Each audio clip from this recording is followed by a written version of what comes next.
पिछले वीडियो में हम लोगों ने जाना कि भारत में किस तरह से क्रांतिकारी आंदोलन की शुरुआत होती है और इसका प्रसार हुआ। मैंने बताया था कि ये जो क्रांतिकारी आंदोलन है केवल भारत तक सीमित नहीं था, भारत के बाहर भी कई ऐसे भारतीय थे जो कि उस समय दुनिया के अलग अलग कोने में रहते थे और वहां से भारत की स्वतंत्रता के लिए प्रयासरत थे। तो आज इस वीडियो में हम लोग बात करेंगे विदेशों में क्रांतिकारी गतिविधियां, मतलब कि हमारे भारत के जो क्रांतिकारी संगठन थे उनका विदेशों में क्या कुछ चल रहा था और विदेश में रहने वाले लोग किस तरह से अपना योगदान दे रहे थे। तो इस मतलब कि विदेशों में क्रांतिकारी गतिविधियों के अंतर्गत ना कुछ नाम बहुत ज्यादा इंपॉर्टेंट है जिन्होंने अपना विशेष योगदान दिया, जिसमें सबसे पहला नाम आएगा श्याम जी कृष्ण वर्मा।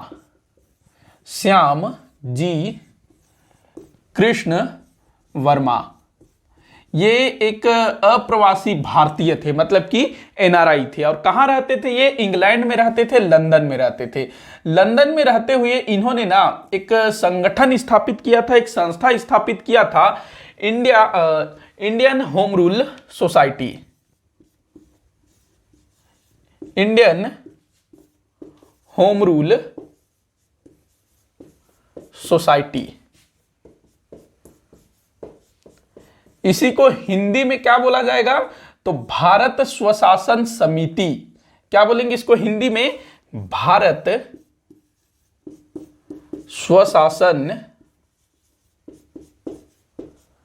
समिति, इसी का हिंदी नाम। तो आपसे पूछा जा सकता है कि भारत स्वशासन समिति की स्थापना किसने और कहां पर की थी?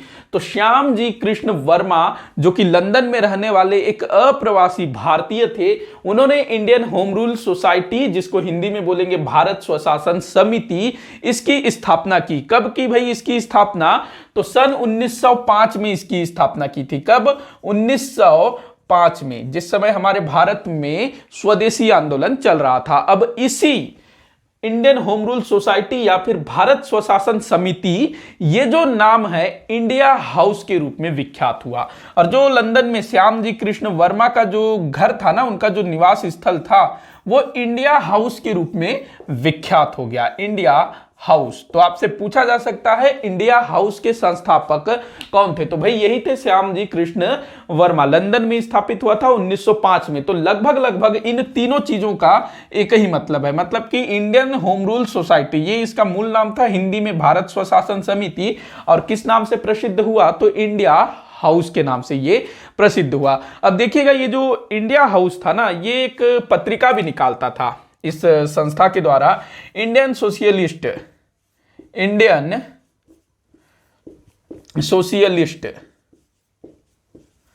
इस नाम से एक पत्रिका भी निकलता था इनका।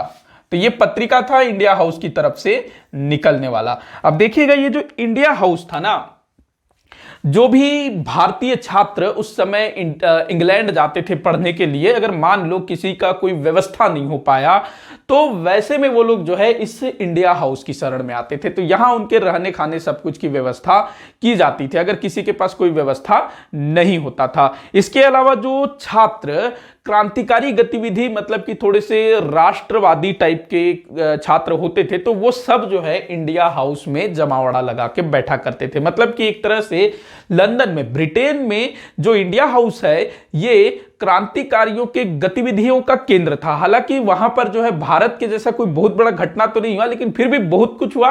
और यहीं से जो है, जो इंग्लैंड जो पढ़ने जाते थे भारत के छात्र, वो लोग जो है वहां जाते थे, पढ़ते थे, और इंडिया हाउस में श्याम जी वर्मा इनके संपर्क में आते थे। तो उन छात्रों का जो है ना, एक तरह से बौद्धिक विकास होता था, देश प्रेम की भावना उनमें जागृत होती थी, और वही छात्र भारत आकर के यहां जो है अपने देश को स्वतंत्र कराने के लिए प्रयास शुरू कर देते थे। तो इंडिया हाउस एक तरह से जो है, वहां जो भारतीय छात्र थे उनका एक तरह से सहयोग भी होता था, हेल्प किया जाता था, साथ ही साथ उनमें राष्ट्रवादी भावनाएं विकसित की जाती थी। कुछ लोगों के नाम आप लोग याद रखिएगा जो कि इस इंडिया हाउस से जुड़े हुए थे, जो आपसे पूछा जा सकता है। अब्दुल्ला सुहरावर्दी, अब्दुल्लाह कहते हैं, ये जो अब्दुल्लाह सुहरावर्दी थे ना, ये इसके उपाध्यक्ष थे। सुहरावर्दी, अब्दुल्लाह सुहरावर्दी। उसके बाद अगला नाम है लाला हरदयाल। लाला हरदयाल, अगला नाम याद रखेंगे मदन लाल धिंगरा। मदन लाल धिंगरा, कई जगह पे ढक्कन का ढ भी मिलेगा, ढींगरा। इसके बाद विनायक दामोदर सावरकर, जो पिछले वाले वीडियो में भी मैंने चर्चा किया था विनायक दामोदर सावरकर जी के विषय में, जो भारत में रहते समय इन्होंने अपने भाई के साथ मिलकर दामोदर ना, हाँ, अपने भाई के साथ मिलकर के इन्होंने क्या किया था, मित्र मेला नामक संगठन स्थापित किया था और बाद में मित्र मेला ही क्या बन गया, अभिनव भारत। तो जो विनायक दामोदर सावरकर थे फिर वो इंग्लैंड आ जाते हैं 1906 में पढ़ाई वगैरह करने के लिए, और जब 1908 में नासिक षड्यंत्र केस होता है, नासिक के डिप्टी मजिस्ट्रेट की हत्या कर दी जाती है, जैक्सन की हत्या कर दी जाती है। किसने की थी, पिछले वाले वीडियो में मैंने बताया था, अनंत लक्ष्मण करकरे। तब जो है उस केस में दामोदर सावरकर जी को भी फंसाया जाता है। विनायक दामोदर सावरकर चूंकि इन्होंने ही संगठन स्थापित किया था, तो इनको भी जो है लंदन से नासिक ले जाया जाता है, बाद में इनको जेल में डाल दिया जाता है, सेलुलर जेल में, आजीवन कारावास। तो ये आप ध्यान रखेंगे। तो ये कुछ नाम है जो कि इस इंडिया हाउस से जुड़े हुए थे। एक और नाम याद रखेंगे, मैडम भीकाजी कामा। मैडम भीकाजी कामा, ये एक पारसी महिला थी और बंबई से संबंधित थी मैडम भीकाजी कामा, और 1902 में इन्होंने जो है भारत छोड़ दिया था। 1902 में ये यूरोप चली गई थी और यूरोप के विभिन्न देशों में ये जो है राष्ट्रवादी भावनाओं का प्रचार प्रसार करती थी मैडम भीकाजी कामा। तो जब इंग्लैंड आती थी तो वहां पर श्याम जी, कृष्ण जी वर्मा, इनके साथ मिलकर के भी ये काम करती थी। तो काफी जगह इन्होंने काम किया था मैडम भीकाजी कामा ने, आगे मैं बताऊंगा अभी इनके बारे में। अब देखिएगा, इंडिया हाउस से ही जुड़े हुए जो व्यक्ति थे ना, मदन लाल ढींगरा, इन्होंने एक घटना को अंजाम दिया था 1 जुलाई 1909। मदन लाल ढींगरा क्या किया था इन्होंने, जो भारत सचिव एक पद होता था ना, जिसका गठन कब किया गया था, भारत सचिव के पद को कब सृजित किया गया था, तो 1858 में। भारत सचिव जो है ब्रिटेन में रह करके एक तरह से पूरे भारत का शासक होता था। भारत सचिव की सहायता के लिए भारत परिषद होता था। तो भारत सचिव का एक राजनैतिक सलाहकार था कर्जन वाइली। ये वो बंगाल विभाजन वाला कर्जन नहीं है, ध्यान रखना, ये अलग है। कर्जन वाइली ये जो है भारत सचिव का राजनैतिक सलाहकार था, और कहते हैं इसके कारण, ये जो कर्जन वाइली है इसने काफी कुछ सलाह दे रखा था, मतलब क्रांतिकारियों को कुचलने के लिए। तो जो मदन लाल ढींगरा है, ये क्या करते हैं, 1 जुलाई 1909 को कर्जन वाइली को गोली मार देते। एक सभा हो रहा था और जो क्या कहते हैं, जो मदन लाल ढींगरा थे ना, मतलब वहां स्टूडेंट थे, पढ़ने वहां गए हुए थे, तो इस तरह के सभा हो गए, काफी सारी चीजों में आना जाना होता रहता था। तो नॉर्मली वो वहां पर गए थे, मतलब किसी को इन पर शक भी नहीं हुआ। मैं इनका स्टोरी आप लोगों को सुनाऊंगा किस तरह से मारा कर्जन वाइली को, लेकिन इस वाले वीडियो में नहीं, क्योंकि काफी सारी जो है स्टोरी टाइप की चीजें हैं। तो मदन लाल ढींगरा लगभग 5 गोलियां मारी कर्जन वाइली को, 5 में से 4 तो निशाने पे लगी, और एक गोली जो है कर्जन वाइली को बचाने आ रहे एक व्यक्ति को मार दिया जाता है मदन लाल ढींगरा द्वारा। और मदन लाल ढींगरा का प्लान ये था कि वो कर्जन वाइली को मारने के बाद खुद भी अपने आप को गोली मार लेंगे, लेकिन उनके बंदूक में गोली नहीं बची थी, तो वो जो है पकड़ लिए जाते हैं, क्योंकि 5 तो इसको मार दिए और एक जो है वो जो बचाने आ रहा था उसको मार दिया गया। तो 6 गोलियां होती है, तो मदन लाल ढींगरा पकड़ लिए जाते हैं, मुकदमा चलता है और वहां उनको मृत्यु दंड दे दिया जाता है। तो आपसे पूछा जाएगा कि किसको इंग्लैंड में मृत्यु दंड दिया गया था, तो वो थे मदन लाल ढींगरा। इसके बाद उधम सिंह, उनको भी जो है इंग्लैंड में मृत्यु दंड दिया था। तो 2 लोग जिनको विदेश में मृत्यु दंड दिया गया था, तो ये आप ध्यान में रखिएगा। इसके बाद हम लोग बात करते हैं, अच्छा एक चीज छूट रहा है, 1908 क्या हुआ 1908 में, सन 1857-58 की क्रांति का स्वर्ण जयंती मनाया गया 1908 को, क्योंकि 50 साल पूरे हो रहे थे, तो 1908 में स्वर्ण जयंती मनाया गया वहां रह रहे भारतीयों के द्वारा। अब मजे की बात देखिएगा कि जो अंग्रेज थे ना, वो लोग भी इस समय इस दिन को मना रहे थे। वो लोग अपने जो अंग्रेज थे जो इसमें मारे गए थे, तो उनको याद कर रहे थे। वो मतलब अपने तरह से मना रहे थे और भारतीय जो है अपने तरह से। और इसी समय विनायक दामोदर सावरकर ने एक पुस्तक लिखा था 1857 का स्वतंत्रता समर। तो इस पुस्तक में उन्होंने जो है 1857 की क्रांति को राष्ट्रीय क्रांति कहा था, और ये पहले भारतीय इतिहासकार, भारतीय लेखक हुए जिन्होंने 1857 की क्रांति को राष्ट्रीय क्रांति कहा है। तो इनकी जो पुस्तक थी 1857 का स्वतंत्र समर, तो इसको जो है प्रतिबंधित कर दिया गया था, मतलब छप गया, प्रकाशित हुआ, लेकिन इसको जो है बिकने नहीं दिया जाता था। लेकिन फिर भी ये पुस्तक जो है बहुत बिकी, बहुत लोगों के हाथों में गई, बहुत लोगों ने इसको पढ़ा, चोरी छुपे इसको पढ़ा जाता था। अगर अंग्रेजों को पता चल जाता था तो अंग्रेज जो है पुस्तक बेचने वाले, पढ़ने वाले, पुस्तक को यहां से वहां ले जाने वाले को गिरफ्तार कर देती थी। तो ये आप ध्यान में रखिएगा। इसके बाद हम लोग बात करते हैं मैडम भीकाजी कामा के विषय में, जो कि उस समय यूरोप में सक्रिय थी, और इंग्लैंड जब उनका जाना होता तो श्याम जी वर्मा वहाँ इंडिया हाउस, उसके संपर्क में भी वो आती थी। और जैसा मैंने बताया 1902 में इन्होंने जो है भारत छोड़ दिया था। अब देखिएगा, जो मैडम भीकाजी कामा है ना, एक पारसी महिला थी। इन्होंने 1907 में एक मिनट, मैडम भीकाजी कामा ये भारत से जो है 1902 में निकल जाती हैं। यूरोप में काफी स्थानों पर इन्होंने प्रचार प्रसार किया। अब देखिएगा 1907 में अंतरराष्ट्रीय समाजवादी कांग्रेस का बैठक होता है जर्मनी के स्टुटगार्ट में। किसका? अंतरराष्ट्रीय, ये आपको ध्यान रखना है, बहुत ज्यादा इंपॉर्टेंट है। अंतरराष्ट्रीय समाजवादी कांग्रेस, समाजवादी कांग्रेस, इसकी बैठक हुई 1907 में। कहां पर? स्टुटगार्ट। स्टुटगार्ट ये कहां पर है भैया? जर्मनी में है।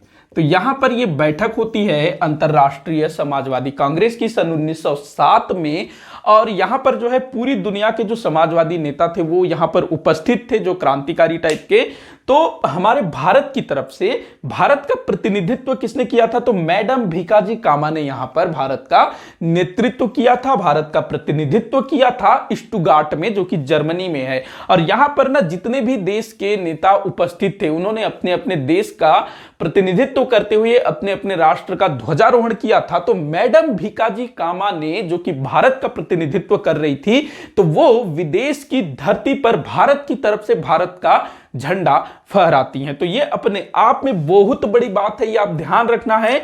मैडम भीकाजी कामा स्टुटगार्ट जर्मनी सन 1907, और भारत के झंडे को पहली बार फहराया गया। हालांकि आज जो हम झंडा देखते हैं तिरंगा उस टाइप का नहीं था, लेकिन यह झंडा जो है भारत का प्रतिनिधित्व करता था, और उसी झंडे से होता हुआ आज जो हम तिरंगा देखते हैं वो अस्तित्व में आया है। मतलब जो तिरंगा है ना, वो भी धीरे धीरे डेवलप हुआ है, थोड़ा थोड़ा सा जो है बदलता गया है।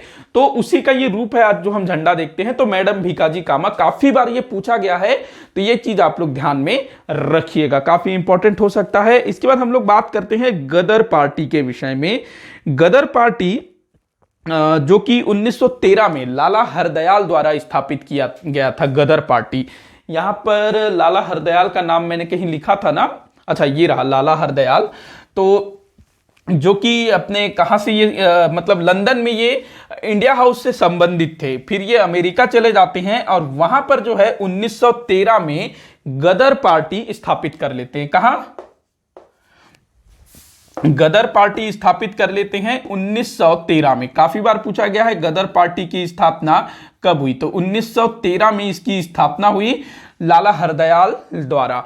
और एक और व्यक्ति का नाम याद रखेंगे, सोहन सिंह, जो कि लाला हरदयाल जी के सहायक थे, मतलब दोनों ने साथ में मिलकर के इसको शुरू किया था, सोहन सिंह। अब ये जो गदर पार्टी है, इनके तरफ से एक पत्रिका निकलती थी, गदर पत्रिका, गदर पत्रिका। और ये जो पत्रिका है ना, 4 भाषाओं में प्रकाशित होती थी। एक तो हिंदी में निकलती थी, दूसरी ये निकलती थी क्या कहते हैं, गुरुमुखी, जो पंजाबियों की जो भाषा है गुरुमुखी, उसमें निकलती थी। उसके बाद ये गुजराती में निकलती थी, और उर्दू भाषा में। तो ये 4 भाषाएं आपको याद रखना है। हिंदी, गुरुमुखी, उर्दू और गुजराती, इन 4 भाषाओं में गदर नामक पत्रिका प्रकाशित होती थी। अच्छा, ये जो गदर पार्टी है ना, भारत में पंजाब, चूंकि जो गदर पार्टी है ये सिखों द्वारा शुरू किया गया था। जो अमेरिका कनाडा है वहां के जो सिख थे वो लोग इसमें काफी सक्रिय भूमिका निभा रहे थे। तो जो गदर पार्टी है पंजाब में बहुत ज्यादा फेमस हुआ था। जो गदर पार्टी की शाखाएं हैं पंजाब में शुरू की गई थी। वैसे ना ये जो गदर पार्टी है इसको थोड़ा सा डिटेल में हम लोग देखेंगे, काफी सारी चीजें इसमें जुड़ी हुई है, तो वो चीज हम लोग देखेंगे अलग से। अभी के लिए फिलहाल आप इतना ही ध्यान में रखिएगा। इसके बाद हम लोग देखते हैं आगे आगे जो घटना हुआ। अच्छा, इसके बाद जो प्रथम विश्व युद्ध शुरू हुआ ना, प्रथम विश्व युद्ध, अब देखिएगा प्रथम विश्व युद्ध के समय में क्या हुआ था कि जो ब्रिटेन है वो जर्मनी के खिलाफ लड़ रहा था। मतलब कि जो ब्रिटेन और जर्मनी है वो एक दूसरे के विरुद्ध थे। जर्मनी, तो यहां पर जो जर्मनी है वो भारत के क्रांतिकारियों का सहयोग करने की कोशिश करता है, और उसके लिए इसने, जर्मनी ने क्या किया, इंडियन इंडिपेंडेंस कमेटी स्थापित की। ध्यान रखेंगे, इंडियन इंडिपेंडेंस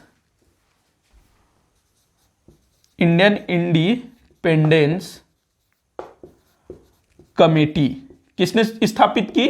तो जर्मनी ने इसको स्थापित की थी। इसका उद्देश्य यह था कि इस इंडियन इंडिपेंडेंस कमेटी के माध्यम से भारत के क्रांतिकारियों को सहयोग दिया जाए, क्योंकि जर्मनी भाई इंग्लैंड का शत्रु था। तो ऐसे समय में जो क्रांतिकारी थे वो चाहते थे कि जो इंग्लैंड के शत्रु हैं उनके साथ हमारा संबंध स्थापित हो जाए, वो हमारे सहयोग करने को तैयार हो जाए तो अच्छा है। तो जर्मनी ने जो है इस समय सहयोग करने की कोशिश की थी। इसी बीच ना एक और घटना घटित होती है जिसको सिल्क पेपर षड्यंत्र के नाम से जाना जाता है। आपसे पूछा जा सकता है कि भाई ये सिल्क पेपर षड्यंत्र क्या है? सिल्क पेपर षड्यंत्र, दरअसल ये जो है ना सिल्क पेपर, जो सिल्क का जो कपड़ा है ना उसमें एक संदेश लिख करके भेजा गया था, जिसको ब्रिटिश पुलिस द्वारा पकड़ लिया जाता है और सारा भेद खुल जाता है। तो इसको आप, इसके जो नेता हैं उनके नाम आप लोग ध्यान में रखिएगा, कभी आपसे पूछा जा सकता है। सिल्क पेपर षड्यंत्र, ऐसी ना छोटी छोटी चीजें पूछ लेता है तो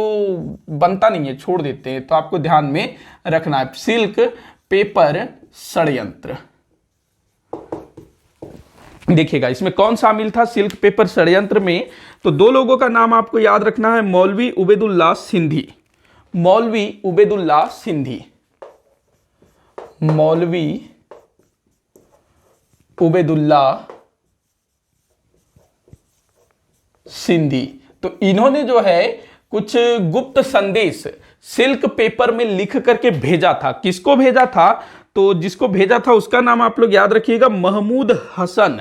महमूद हसन को ये भेजा गया था, महमूद हसन को। लेकिन महमूद हसन तक ये जो पत्र पहुंच पाता उसके पहले ही ये जो पत्र है अंग्रेजों के हाथ लग जाता है और ये सारा जो भेद है ये खुल जाता है।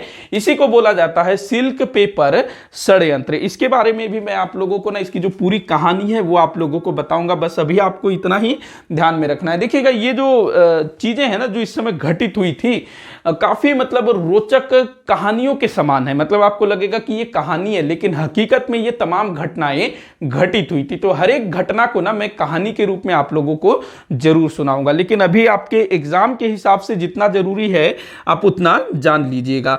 अब देखिएगा इसी समय, जिस समय क्रांतिकारी आंदोलन चल रहा था ना, तो 1915 में अंतरिम भारत सरकार की स्थापना होती है काबुल के राजा महेंद्र प्रताप के द्वारा। अंतरिम भारत सरकार सन 1915 में, जिस समय भारत में अंग्रेजों का अधिकार था, तो उसी समय एक अंतरिम भारत सरकार स्थापित होता है। काबुल में स्थापित हुआ था, काबुल अंतरिम भारत सरकार, अंतरिम भारत सरकार। देखिएगा इसी तरह से ना अंतरिम भारत सरकार या फिर कहें समानांतर सरकार और भी स्थापित हुई है। जैसे कि सुभाष चंद्र बोस, उन्होंने भी अंतरिम भारत सरकार की स्थापना की थी ना। इसके अलावा बलिया के चीतू पांडे, बलिया जहां से मंगल पांडे जी थे, तो वहां से चीतू पांडे, उसने भी जो है समानांतर सरकार स्थापित किया था। तो वैसे ही 1915 में काबुल में अंतरिम भारत सरकार की स्थापना होती है महेंद्र प्रताप के द्वारा। राजा महेंद्र प्रताप, राजा लगाइएगा, राजा थे राजा महेंद्र प्रताप के द्वारा अंतरिम सरकार की स्थापना होती है। अंतरिम भारत सरकार की स्थापना कब हुई थी भाई? 1915 में।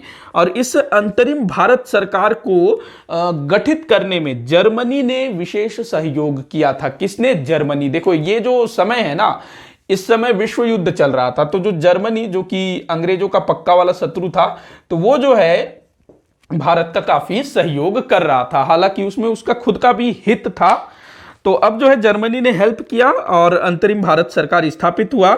इसमें कुछ लोग शामिल थे जिनका नाम आप लोग अगर याद रखना चाहें तो रख सकते हैं। मौलाना अब्दुल्लाह, मौलाना बशीर, सी पिल्लय, शमशेर सिंह, डॉक्टर मथुरा सिंह। उसके बाद अगला जो नाम है वो है खुदा बख्श मोहम्मद अली।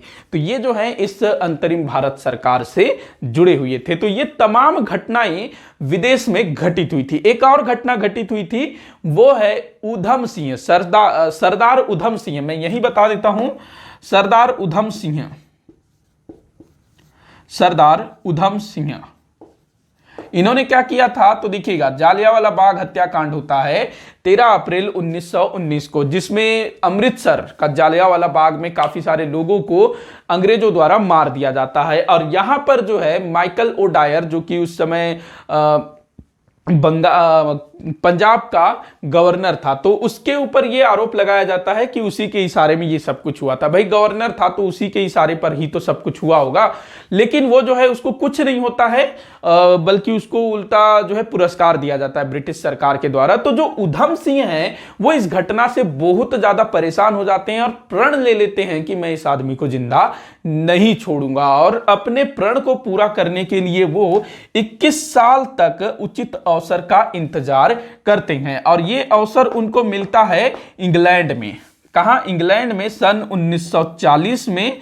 और वहां पर वो जो है उस जो डायर है उसको मार देते हैं और बाद में फिर उधम सिंह को पकड़ लिया जाता है। मतलब ये खुद बोलते हैं कि मैं भागूंगा नहीं, मैंने कोई गुनाह नहीं किया है, मैंने अपने देशवासियों की हत्या का बदला लिया है, प्रतिशोध लिया है। अब जो है मेरा जो प्रण है वो पूरा हो गया, तो मैं भाग के क्या करूंगा? क्योंकि उनको मालूम था भाई कि इस घटना को अंजाम दूंगा तो उसके बाद तो मेरे साथ यही होना है। अगर वो वहां पर भाग जाते तो क्या होता कि भाई ये तो भाग गया, डर गया, इस टाइप वाली बात होती ना। तो ये जो है वहां छाती ठोक के बोलते हैं कि भाई मेरा प्रण पूरा हो गया, अब मेरे साथ जो चाहे आप कर सकते हो। तो ये था सरदार उधम सिंह। ऐसे ही जो मैंने बताया मदन लाल धिंगरा, वो भी जो है कर्जन वायली को मारने के बाद खुद अपने आप को गोली मारना चाहते थे, क्योंकि उनका भी यही था कि भाई मैं अपने देश के लिए कर रहा हूं, न कि मैं खुद के लिए। तो वो भी जो है खुद को मारना चाहते थे, लेकिन वो भी पकड़ लिए जाते हैं और उनको भी जो है मृत्यु दंड दिया जाता है। तो सरदार उधम सिंह और मदन लाल धिंगरा, ये दो लोग जिनको इंग्लैंड में मृत्यु दंड दिया गया। तो ये था विदेशों में क्रांतिकारी गतिविधियां। इसी के साथ आज का ये वीडियो यहीं पर समाप्त होता है। आप लोग मुझे कमेंट करके बताइएगा कि आज का टॉपिक आप लोगों को कैसा लगा। वीडियो को जितना हो सके उतना आप शेयर करिएगा, लाइक जरूर करिएगा वीडियो को अच्छा लगा हो तो। और हमारे जितने भी क्रांतिकारी थे उनके बारे में हमें जानना बहुत जरूरी है। एक एग्जाम पास करने के हिसाब से तो ठीक है, लेकिन एक भारतीय होने के नाते हमको अपने अतीत में हुई घटनाओं को और अतीत से जुड़े जितने भी महापुरुष हैं, जितने भी क्रांतिकारी हैं, उनको हमको जानना जरूरी है, उनको नमन करना चाहिए, उनसे प्रेरणा लेना चाहिए। तो यहाँ जितने भी क्रांतिकारी हैं ना, मैं कोशिश करूंगा इनके जो रोचक किस्से हैं वो आप लोगों के समक्ष रखूं। तो फिलहाल इस वीडियो में इतना ही। वीडियो को आखिर तक देखने के लिए बहुत बहुत धन्यवाद।